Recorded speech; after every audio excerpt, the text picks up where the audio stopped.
Introduction. Dysorthographia or the spelling difficulty is very closely associated with writing skill. Hence, it is a part of dysgraphia, but it could be dealt with as an individual difficulty. This individually itself expresses its prominence in writing for a better expression of the languages. And so, dysorthographia must be paid attention. Central auditory processing disorder is a hearing disorder in which the trouble lies not with the ears, but with the brain. People with central auditory processing disorder have no difficulty hearing sounds, especially speech, but their brains don't interpret the sounds inputs correctly. That's why the disorder is sometimes summarized as an ear-brain coordination problem.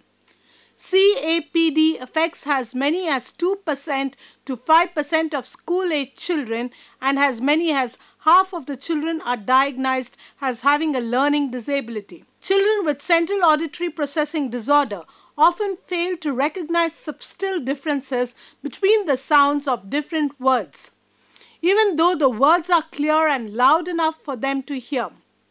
This inability to understand words often becomes worse in noisy environments, but is not as present in quiet environments. Properly detecting and diagnosing CAPD as early in a child's life as possible is crucial to avoid developmental delays, both social and academic. Early diagnosis is a key to ensuring that the condition is resolved, which is why it is important. If you have noticed any of the above symptoms in your children, to have their hearing professionally tested. Dysorthographia. What is dysorthographia? Dysorthographia is a learning disability characterized by an important and durable defect to assimilate grammatical rules. It affects phoneme conversation, segmentation of sentence elements, application of spelling rules, and grammar in varied proportions. The most common characteristics of dysorthographia writing disorder are spelling errors and writing problems, similar to dyslexics. Other particular writing problems: encoding, copying error words, savings in syllables. Example, seemingly, seem. Arbitrary cuts of words. Omission of needed letters. Example, baby, BB. Liberty, liberty. Conjugation, grammar, and analytical errors. Slowness, hesitations, and a poverty of poor in writing. This disability often emerges after dyslexia but is not systematic. Causes of dysorthographia, neuroscience and especially neuropsychology has provided better knowledge of the mechanism of human language at a higher level in the general functioning of the brain. These mechanisms are very complex and involve numerous cerebral functions.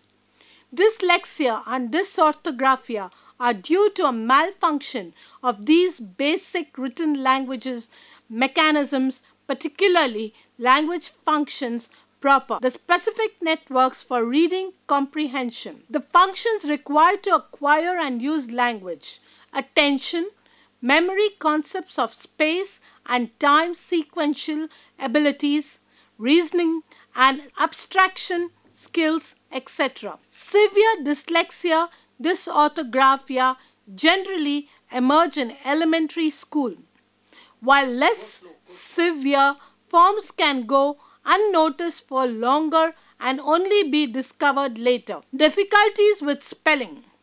Spelling requires more auditory and visual discrimination, sequence memory, analysis and synthesis and integration simultaneously than perhaps any other skill. Thus, the majority of children with LD have trouble spelling. Spelling is a more difficult activity than reading because it requires the production of a correct sequence of letters. Reading, on the other hand, requires recognition of a set of symbols already displayed on the page. Recognition is usually an easier memory process than recall and production. For most problem spellers, recalling the correct sequence of letters is the major obstacle. The spelling of dyslexic students, for example, is often referred to as bizarre, in that the letters they write may not correspond in any way with the sounds within the word, or with the usual appearance of the word in print. For many low-achieving students, spelling continues to present a problem long after reading skills have improved. Most dyslexic adults report having major spelling difficulties, and they try to avoid situations where their weakness might be revealed. Many of the difficulties for both children and adults appear to stem from three main causes: poor phonological skills, poor visual imagery, and insufficient instruction. Phonological skills: children with spelling difficulties quite commonly have poorly developed or inefficiently applied phonological skills. They are weak in identifying component sounds within the words. They try to spell, and they are poor at linking sound syllables to the correct group of letters. Spelling an unfamiliar word by relating its sound values to another known word. Spelling by analogy requires adequate auditory skills and phonic knowledge. It also requires an efficient mechanism by which to retrieve relevant graphophonic information rapidly from long-term memory. For many children, the complex and confusing relationship between letter patterns and sounds in English may not be properly learnt unless specific teaching of these patterns is provided. There is abundant evidence to indicate that specific training in phonemic awareness coupled with explicit teaching of phonics has a positive impact on spelling and reading. This is not to suggest that the key to excellent spelling is phonics alone, because other strategies are also essential for dealing with regular words often found in the English language. Visual imagery. Even when children do manage to reach the phonetic stage of spelling development, usually much later than normal spellers, they appear unable to move beyond it because they do not use visual strategy efficiently to help store image of words in visual memory, or to judge whether a word looks correct or incorrect after they have written it.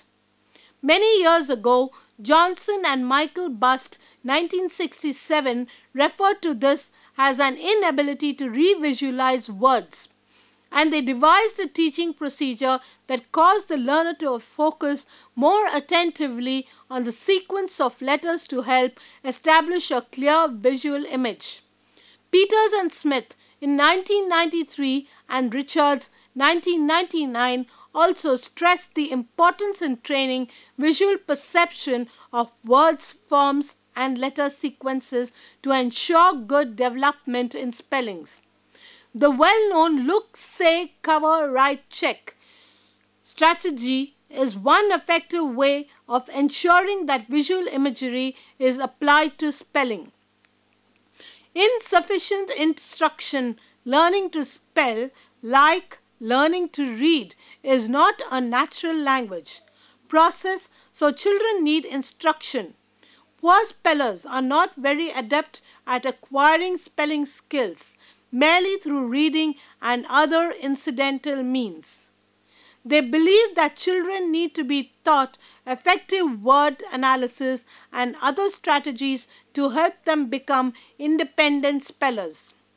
There is evidence that a brief but intensive intervention program with a focus on strategy for spelling and word analysis can have positive effects on the spelling performance and motivation of children the primary school years. In general, the approach needs to address spelling improvement with a meaningful reading and writing program, not as a separate skill to be taught in isolation. However, there may be occasions on which the investigation of word families and spelling demons through the medium of mini lessons will be helpful for all students. Auditory processing disorder (APD) refers to how the central nervous system uses auditory information. However, the CNS is vast and also is responsible for functions such as memory, attention, and language, among others.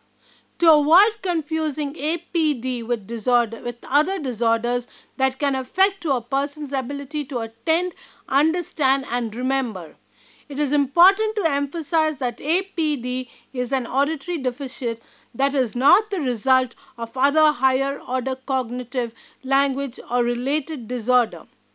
There are many disorders that can affect a person's ability to understand auditory information. For example, individuals with attention deficit hyperactive disorder ADHD may well be poor listeners and have difficulty understanding or remembering verbal information. However, their actual neural processing of auditory input in the CNS is intact. Instead, it is the attention deficit that is impeding their ability to access or use the auditory information that is coming in. Similarly, children with autism may have great difficulty with spoken language comprehension. However, it is the high-order global deficit known as autism that is the cause of their difficulties, not a specific auditory dysfunction. Finally, although the term language processing and auditory processing sometimes are used interchangeably, it is critical to understand they are not the same thing at all. For many children and adults with these disorders and others, including mental retardation and sensory integration dysfunction, the listening and comprehension difficulties we often see are due to higher order, more global or all-encompassing disorder and not to any specific deficit in the neural process of auditory stimuli per se. As such, it is not correct to apply the label APD to these individuals, even if many of their behaviors appear very similar to those associated with APD. In some cases, however, APD may coexist with ADHD or other disorders. In those cases, only careful and accurate diagnosis can assist in disentangling the relative effects of each. Around 5% of the total population of school-age children is affected by a weakness in auditory processing. Auditory processing refers to how a person's brain processes or interprets auditory information received from the environment, particularly speech sounds. Children with auditory processing disorder have difficulty discriminating similar spoken sounds or words following verbal direction, particularly those with more than one step, and often have trouble learning new material that is presented orally. APD, which is also sometimes referred to as central auditory processing disorder, can result in delayed language development behavior problems due to frustration caused by the inability to process information presented orally effectively and poor academic performance. Auditory processing weaknesses most often affect performance in the areas of reading and spelling, where being able to interpret auditory information is crucial. Auditory processing disorder is commonly found among children with other learning disabilities and impairments such as attention deficit hyperactivity disorder. Although it is not caused by those learning problems, auditory processing weaknesses are usually first noticed by parents, daycare providers, or teachers. Parents who suspect that the child has a weakness with auditory processing should consult the family doctor, who can rule out any other cause for the child's particular problem and make a referral for an audiologist evaluation. If necessary, an audiologist will complete testing to screening for a problem with hearing. In many cases, children who are suspected of having an auditory processing disorder will work with a speech-language pathologist also to determine how well the child is using language. Because auditory processing disorder manifests in children across a wide spectrum of intensity, there is not one specific course of treatment or series of accommodations that can be used. Treatment and educational strategies should be tailored to meet the individual needs of each student. Children with auditory processing disorder often have trouble when there is a great deal of noise in the background. So teachers should work to create an environment which has few auditory distractions as possible. Children with auditory processing disorder should be seated somewhere near where instruction is being delivered. Verbal direction should be simplified and clarified as needed, and many students respond well to written instructions and other visual cues in conjunction with verbal directions. Asking a student to repeat or paraphrase the direction after they have been delivered is another way to ensure that the student has heard properly. Children with APD may exhibit a variety of listening and related complaints. For example, they may have difficulty understanding speech in noisy environments, following directions, and discriminating or telling the difference between similar sounding speech sounds. They may behave as if a hearing loss is present, often asking for repetition or clarification. In school, children with APD may have difficulty with spelling, reading, and understanding information presented verbally in the classroom. Often their performance in classes that don't rely heavily on listening is much better, and they typically are able to complete a task independently once they know what is expected of them. However, it is critical to understand that these same type of symptoms may be apparent in children who do not exhibit APD. Therefore, we should always keep in mind that not all language and learning problems are due to APD, and all cases of APD do not lead to language and learning problems. APD cannot be diagnosed from a symptoms checklist. No matter how many symptoms of APD a child may have, only careful and accurate diagnostics can determine the underlying cause. Sensory processing disorder.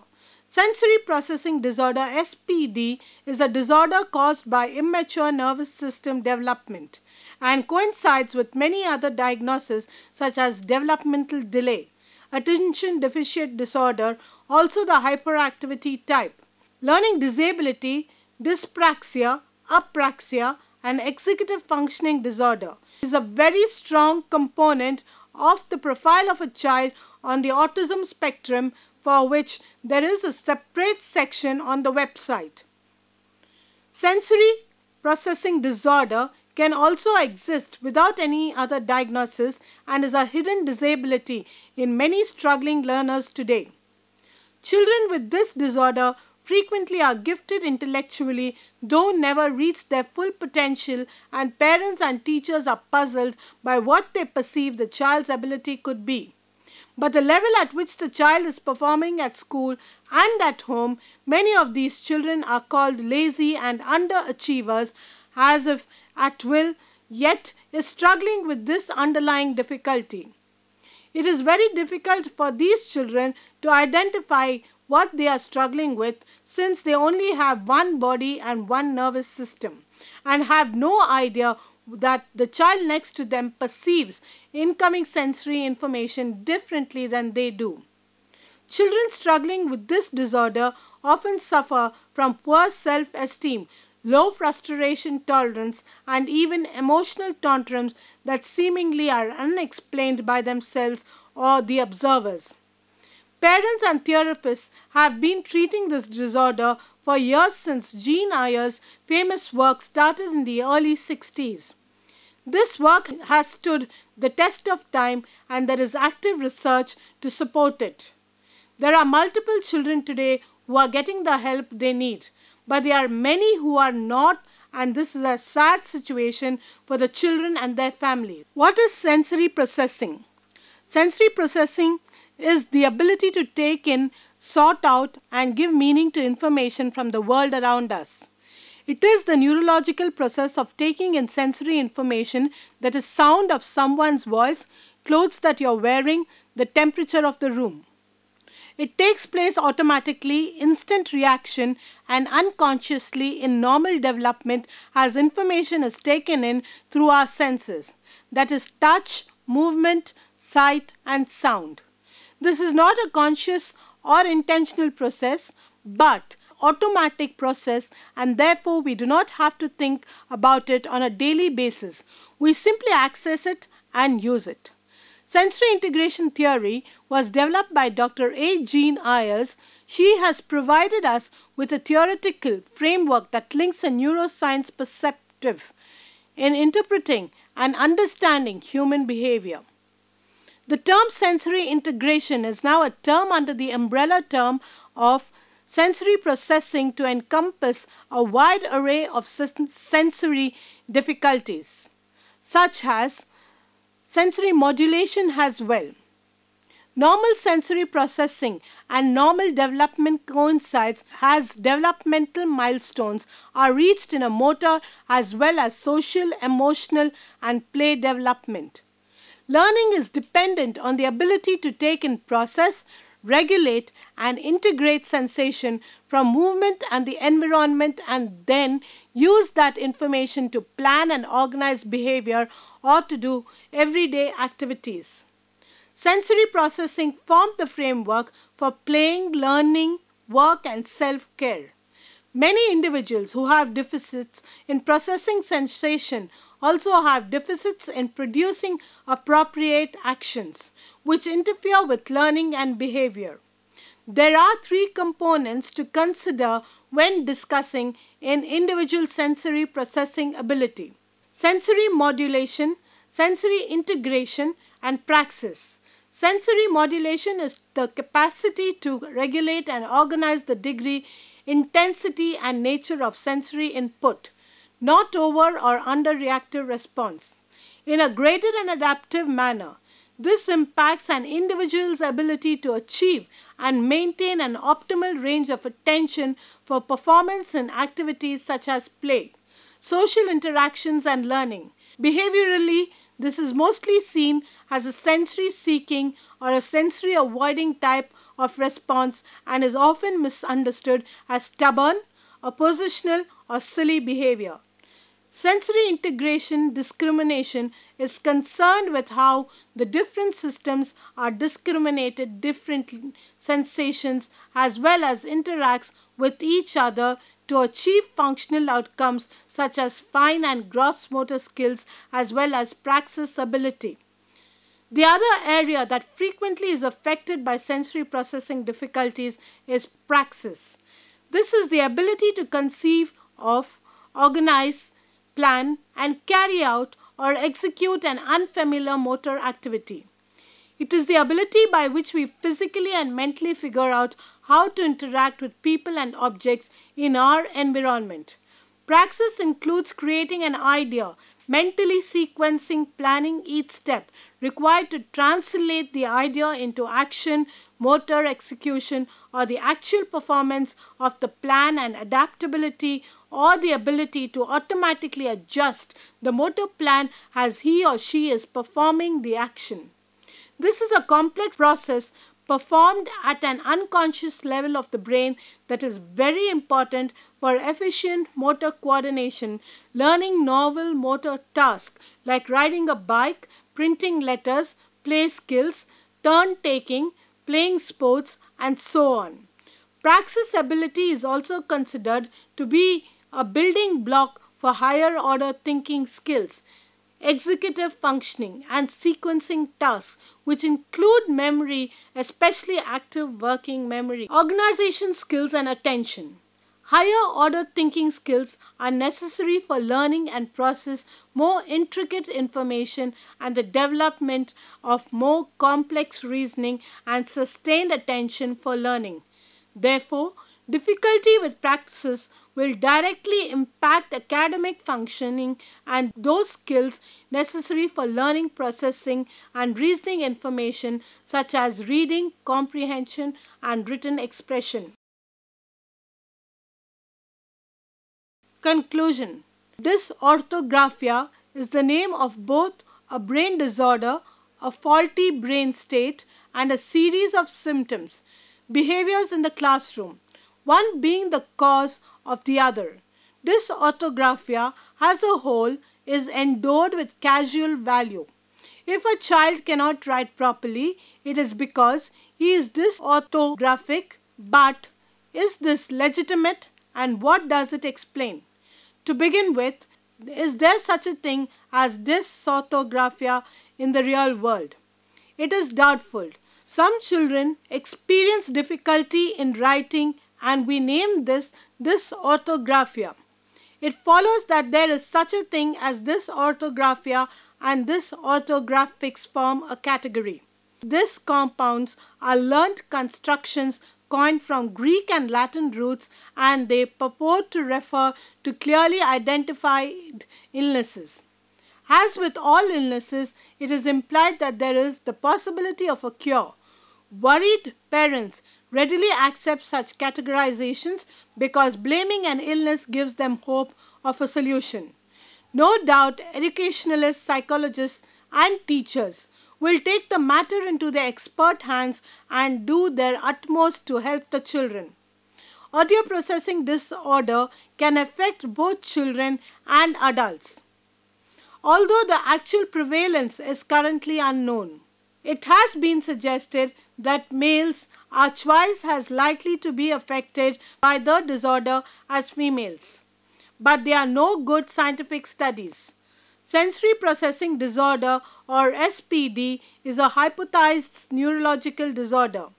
While SPD is not yet recognized in standard medical manuals, the term CEC, used by some practitioners and patients to refer to a range of difficulties with taking in, processing, and responding to sensory information about the environment and from within one's own body, like visual, auditory, tactile, olfaction, gustatory, vestibular.